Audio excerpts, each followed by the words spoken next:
Alright guys, just want to share with you a quick video talking about the new structural change we're going to do in the classes going forward. First I want to give you a little explanation why, and then I'll actually demonstrate it. So first, a couple things we've gained recently, especially with the L2 seminar I took and when Graham Holmberg visited for his training seminar. We talked about the importance of kind of three of the main pillars for what CrossFit is about: strength, gymnastics, and metabolic conditioning, which is of course your heart's capacity. So I wanted to explain. So over the past really 6 months, maybe a little bit more than that, but especially over the past 6 months, we've talked a lot about developing strength from a foundational standpoint. Okay, so that's why we had dedicated time, completely separate from the WOD, where we would have breakouts of sets and reps, your 5x5s and 3x10s maybe, and things like that, and especially with percentages and everything else. And that's still very important to us, okay? But over these past 6 months, we really want to dive in. We want to dive in more on mechanics for that and everything else. And then very close to that was gymnastics too. We had similar kind of sets and rep patterns for those as well, because this, again, strength and gymnastics are foundational elements of what CrossFit is. And the better we get you at lifting weights, the better we get you at your pull-up capacity and other things, that of course will relate well to developing your metabolic conditioning. Okay, so while it's a pyramid, really this triangle is interactive. Each thing kind of influences the next, and it goes back and forth, etc. So that's really been the focus before. Now we're going to kind of shift back to the metabolic conditioning, and here's why. At the base of the fitness pyramid is nutrition. Nutrition obviously being extremely important. Just above that is actually our Metcon, then our gymnastics, then our strength, and then typically like our sport-specific kind of stuff. So metabolic conditioning still comes before gymnastics and strength, and here's why. It doesn't matter if you attempt to do a bench press, if you can't do a push-up, it won't be very good. So a push-up being a gymnastic move, you need some at least understanding of that movement before you can attempt a bench press, at least with efficiency. But with metabolic conditioning, how our heart is responding to exercise and to the stresses we have it endure throughout the day is of the utmost importance, because if that heart isn't ticking, then we can't lift weight, then we can't do a push-up even. It's kind of the home base. And of course, you know about how we feel with nutrition. That's the fuel. So your car won't go if you don't have fuel in it. Same with our body. So if it's fueled improperly or not at all, it won't go. But just above that, that's the heart. So basically that's like the engine, obviously, in your vehicle. If something's wrong with that, it's pumping oil in the wrong directions, the car also won't go, okay? So we're circling back towards Metcon for various reasons, but primarily, especially what I've learned from these seminars that I've attended recently, and of course quite a bit of research and time spent and experience gained with training everyone, there is kind of an upper limit to strength, I would argue, where eventually you've developed as much muscle as you can for that current stage of your life to be able to lift a certain amount, right? So it's kind of, you could say, an upper limit. Maybe you'll gain a pound here and there of some PR, but really, so if you look at Olympic lifting, for instance, the best of the best just are ecstatic if they get 1 kilogram gain on one of their PRs, which equates to 2.2 pounds. In the course of a year, they'll chase that line. So kind of it's already the strength once we hit a certain point. I'm not saying I'm there, I'm not saying any of us are there, but once we get to that point, that's an upper limit. With gymnastics, same deal. There's kind of, once you get really efficient with certain things, once you've developed that ring muscle up to a point where you get really good at performing it by itself, okay, you kind of are hitting some elements of upper limits. But here's the thing, metabolic conditioning never has an upper limit. You always could be a little faster, a little better. You could handle the stimulus a little better too. So that muscle up, while you might be really good at 1, when you have to do 5, or pull up even, and you have to do 5, it starts to tear you down a little bit. You get more tired. Maybe you have to do 10, maybe you have to do 100. That is directly related to how well your heart is pumping, right? So that's why this is that's part of the reason why we're shifting to this. Additionally too, just to kind of explain really what is the mission of our program, it's kind of related in this graph, which probably makes 0 sense. But essentially, what we look for in fitness with CrossFit and really anywhere else, no matter what, we are always fighting time, okay, which is age for us. And everyone will say, as we get older, things get harder. We wake up more sore. We're not as strong as we used to. We're not as fast, et cetera, et cetera. So for most people, power, really their fitness, you could say, their capacity, tends to kind of represent a curve like this throughout their life. So age is going on, we're getting older, we're really capable, especially when we're in a certain part of our youth, young adult stage, and then as we go, we lose that capacity. So what we're always trying to do with our program is to kind of develop plot points where that power is represented, as you age with us over the course of 6 months, a year, 2 year, 3 year, etc. We keep trying to increase that power, and that's related to a couple things I'll explain. But through these plot points, the idea is we should be able to elevate that line, right, and have a better, kind of curve that isn't as steep as we would be if we weren't exercising and engaged in a program that also influenced our heart. So that's what we're trying to do. When we actually look at it from the scientific standpoint, what is power? So it's basically a change in energy or work over time.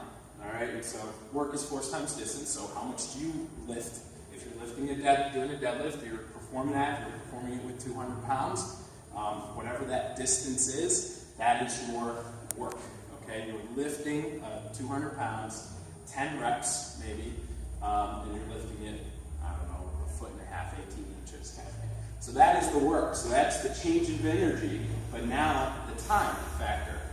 So if that was that, we'll say 2 feet is how high you lift the deadlift. You're doing that for 200 pounds, and you're doing that for, I don't know, let's just say 10 reps. Well, that's right there, 2,000, 4,000 over, let's say you do that in 10 seconds, right? So that scores out 4,000 foot-pounds. Reps, we don't need to worry about that math. Over 10 seconds, those of you in school would know that's 400 foot-pounds over 1 second. All right, so that is just about 1 horsepower.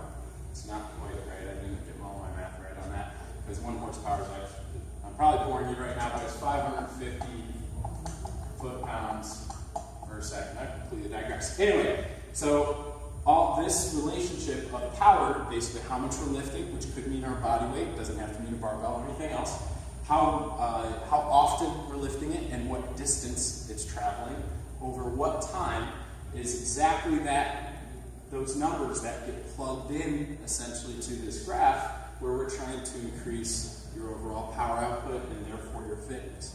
All right, so that's an overwhelming big explanation to basically say, this is what's going on from now. So our strength, while great over these past 6+ months, we've seen some awesome PRs and stuff develop. We're now going to influence everything by putting time back into the equation. So instead of that 5 by 5, at 60% or something like that, we're instead going to say this.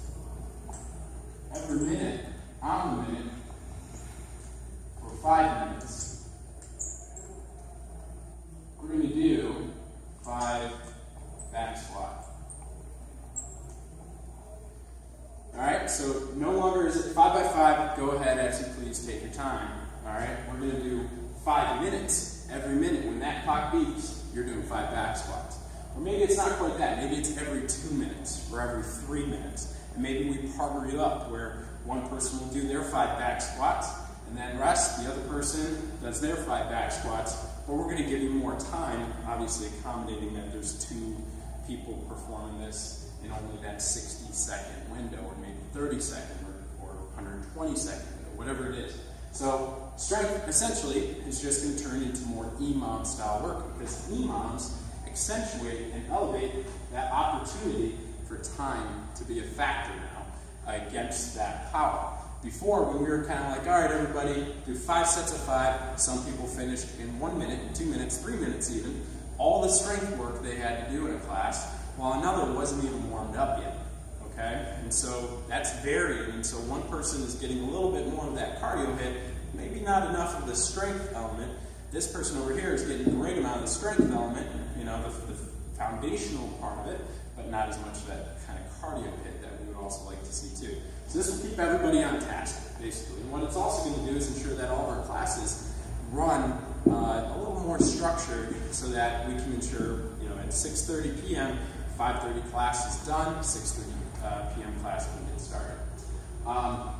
So it doesn't change much, basically. You're still scheduling, you're still doing all that stuff. We're just trying to show now on the clock a little different representation of how that hour looks. So the first 5 minutes, that's your time. You can get your shoes on, change out, go use the restroom, you can BS with the other members of the class, and all that good stuff that we of course like to see. But at minute 5, it's our time as a group. So we're going to get things going with some coaching and or prep. And so a lot of times now your prep will be more focused as, you know, if we're working on back squats, we might be, as part of the prep, do some squat mobility. Right? Or let's say snatches, we're in that strength. Maybe our prep is actually just working with PVC pipes going through a snatch progression. So coaching prep will take place over the course of 5 to 10 minutes. In that case, we'll also traditionally probably talk about what's going on with the WOD. So it might be 3 rounds per time, you know, 10 burpee, and snatch, that kind of thing. So we'll go over, we'll kind of get everybody at least, you know, in the mindset of what's going on for that. So that prep could also involve coaching of what's going on in the WOD if it's not related to the strength. So we go through that. Then the strength hits, and so for the next basically 20 minutes or so, we'll be doing the every minute on the minute style work for most of the strength. And so, just so you know, strength could also be every minute on the minute, 5 pull-ups, other gymnastics things. So we're not getting away from that element either. Or they might be 2 separate groups. Every minute on the minute is back squats, and every minute on the minute is pull-ups, and then we switch out too. So for over the course of 20 minutes, we'll go through that strength or skill focus. And then after that, we've got about 5 minutes. So roughly minute 25 or 30 to minute 30 or 35, we're doing WOD prep. So that means everybody's bars need to be getting into position. We'll double check that everyone understands what they're supposed to do for the WOD, and how to mark things. And we'll even make sure, of course, that you're doing the proper weights over your head and all that jazz. So we go through that WOD prep, but then roughly in that 30 or 35 minute window, we start the WOD every time. Right, so I want that to be banked on for you guys. I want you guys to be able to rely on, okay, by a half hour or so into the class, we're doing this workout, all right, each time. So that will go on for whatever it is, 10 minutes, 15, 20, etc. And that would traditionally mean we're probably going to enforce time caps on workouts when we believe it's necessary, okay? So there is no more, because we're going to start with this structure in mind, we're not going to go into the next class with a WOD. So, of course, I'll be programming appropriately, but when I say 25-minute time cap, it needs to be adhered to, even if you have 2 reps left. Okay, so it's very important we stick to the structure for everybody's sake, so everybody gets the positive experience they need, and no one's here till 10 p.m. at night when we get a workout going. And then, of course, those last 10 or 5 minutes or so will be the post-WOD bask in your awesomeness time. So you get to kind of rely on that. I feel like that's a missing piece in a lot of our busier back-to-back class settings where pretty much everyone, okay, clean up real quick, get your stuff gone, see ya kind of deal, instead of that awesome opportunity to hang out and just be like, man, he made us do 100 burpees, I hate that guy. Or talk about whatever you need to after that workout. That's an important part of what we're offering here as part of the community too. It's not just the amazing workout you're going to get that's going to make you feel better and everything else. It's that time to commiserate after the workout's done that really plays a part in building into you and encouraging more growth overall, not just in your fitness. So I hope all that makes sense. There will be exceptions, of course. This happens. We're going to have some hero days or things like that where the WOD will just be the focus of the day or whatever the case is, as you know. But generally, this is going to be the structure you're going to look at as you come in to the classes. And so that kicks off Tuesday, November 1st. So tomorrow is Halloween, so come in, dress up, and we'll give away some freebies and take pictures of the classes. But then November 1st, we're going to kick off this whole new structure that's, again, going to make everybody better. So if you have any questions, of course, let me know. And thank you so much. We're going to continue to get nice and strong, but we're also going to get functional about our strength now. So thanks very much, guys.